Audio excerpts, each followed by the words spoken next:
Listen up. This is the SEC Insider Hit, powered by Miss Kelly Furniture, Mississippi's number one sleep store. We feel like we could get a heck of a game in Starkville on Saturday night. Arizona Wildcats play at Davis Wade Stadium. Should be a heck of a crowd and loud.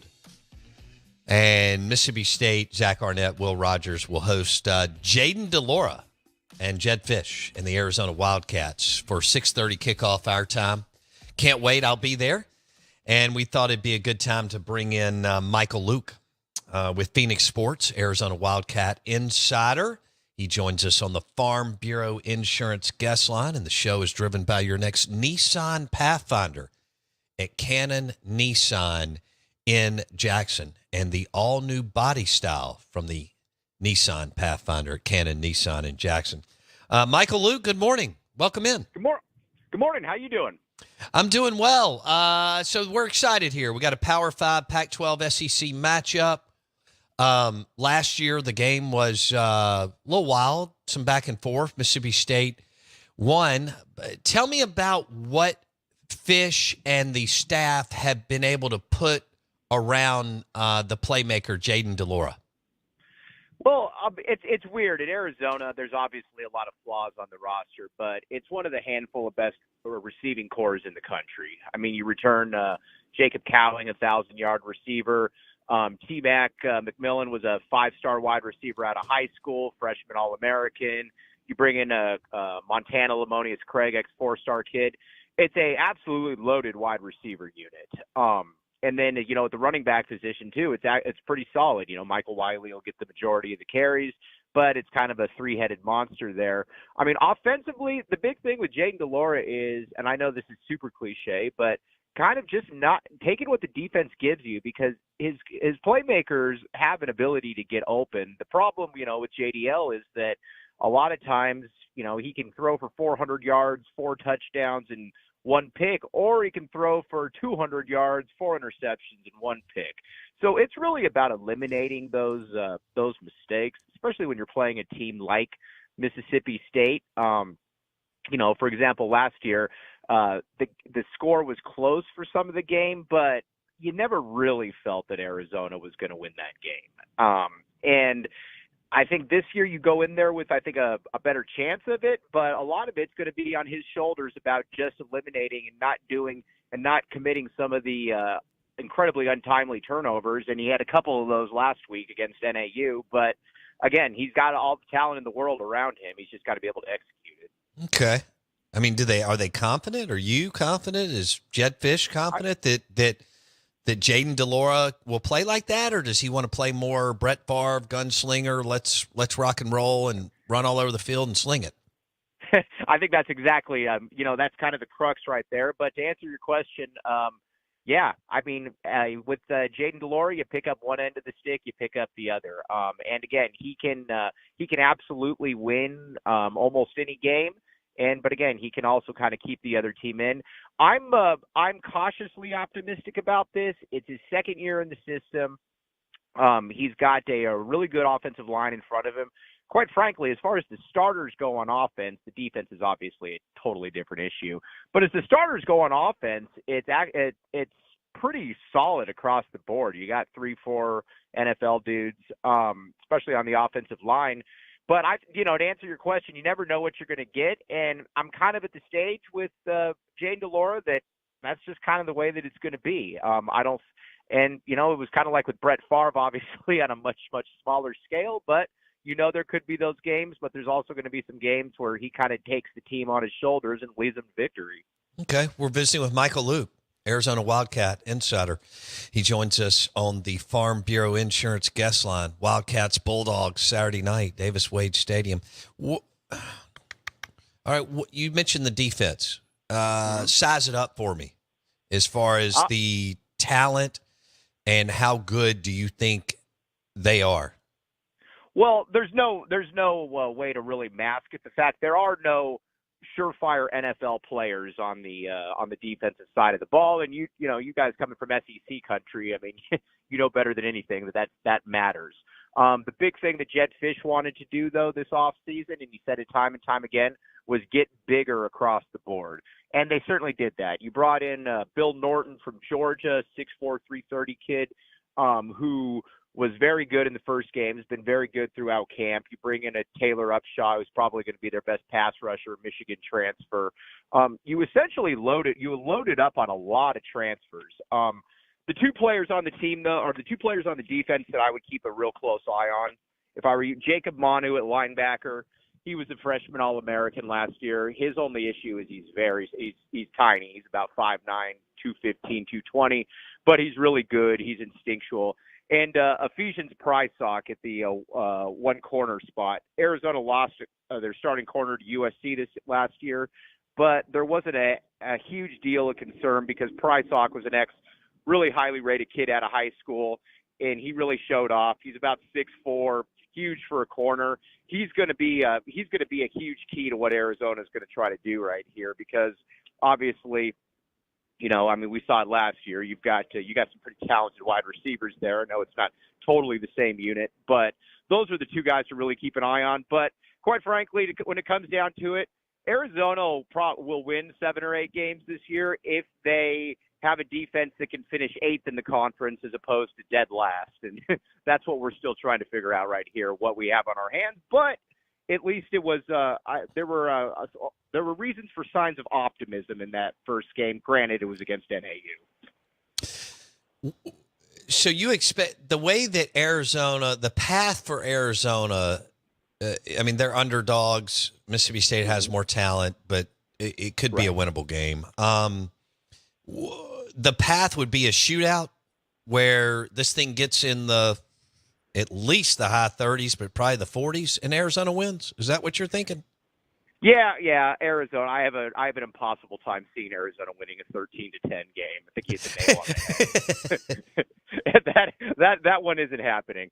But like you said, if this game could get into the 30s, that means a couple things. It means that Jaden DeLore is playing really well, and it also means too that they're able to match, kind of tit for tat with what Mississippi State's doing. That to me is the path to victory. Like I said, I see no way that Arizona can win a game where they don't score in the 30s here. I just don't see that. And I think honestly the coaching staff knows that. They know that they're going to have to put a lot of points on the board.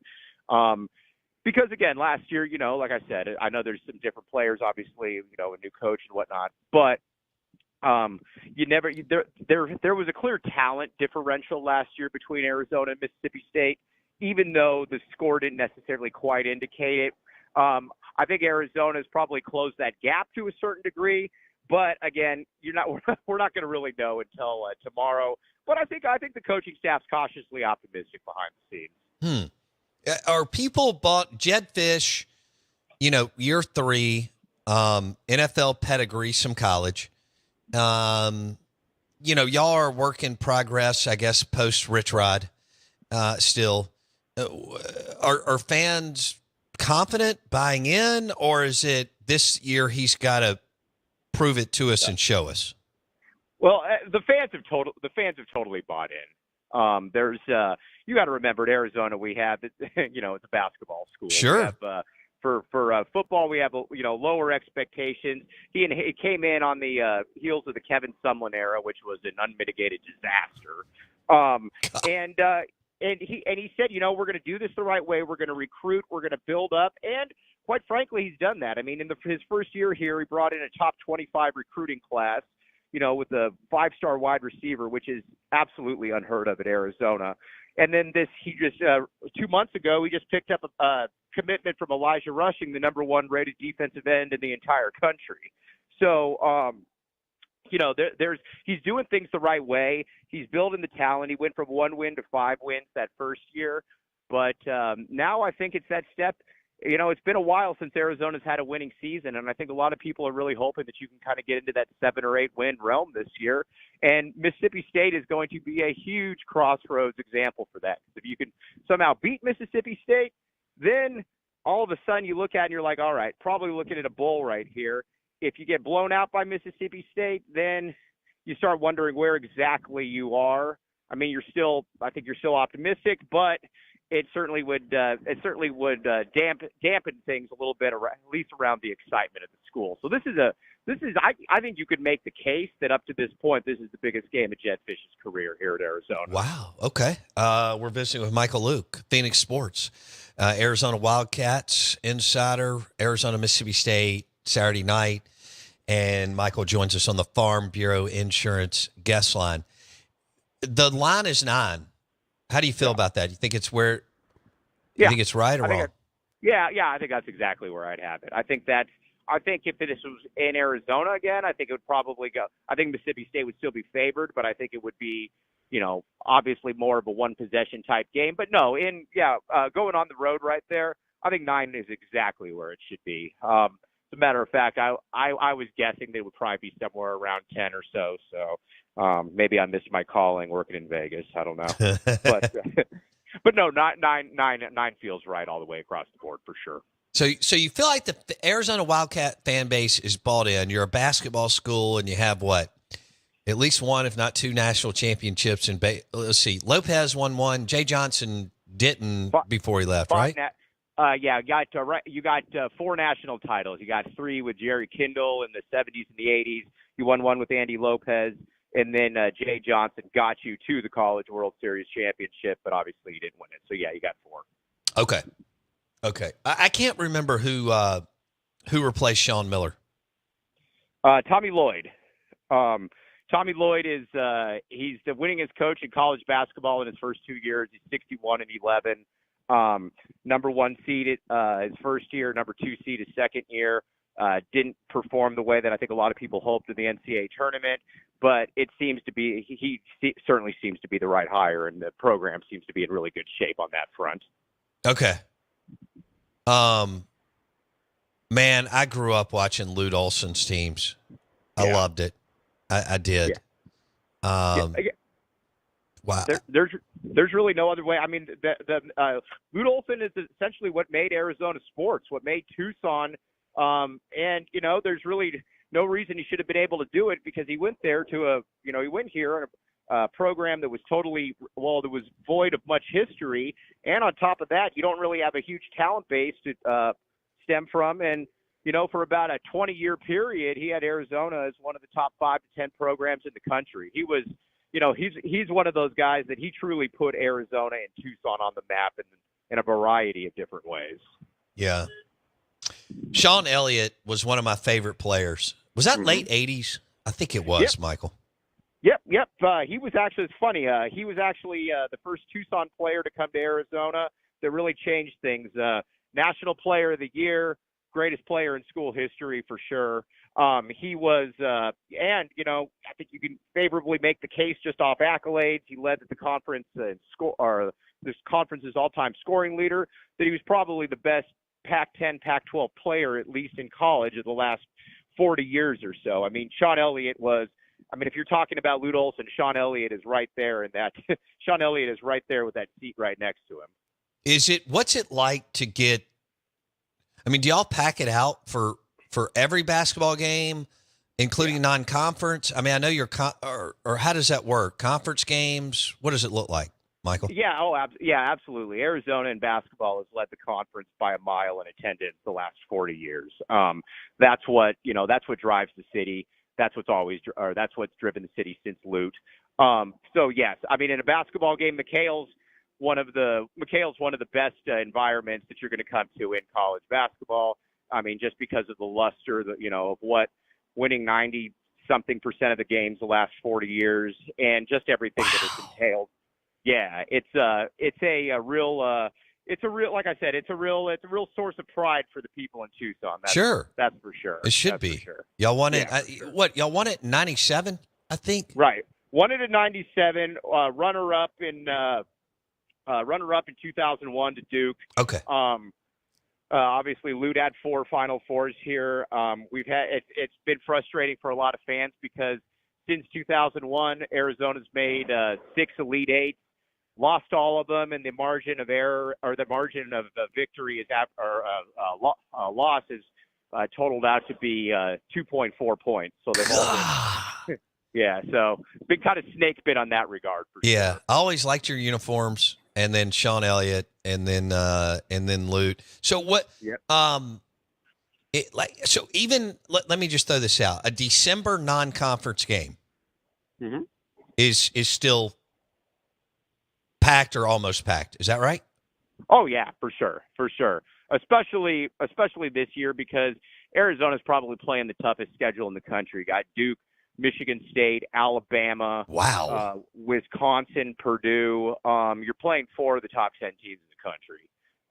So yeah, those games, any game in McHale. Plus, you're having a home and home with Duke, which obviously Arizona goes to Duke this year, and then Duke comes to Arizona next year. So that's going to be something that a lot of people are really looking forward to, obviously. But yeah, anything non-conference in December, if that's going to be a very well attended game. I'll put it to you like that. That's impressive. Arizona Wildcat insider Michael Luke, Phoenix Sports. He joins us on the Farm Bureau Insurance guest line. Are you excited about the Big 12?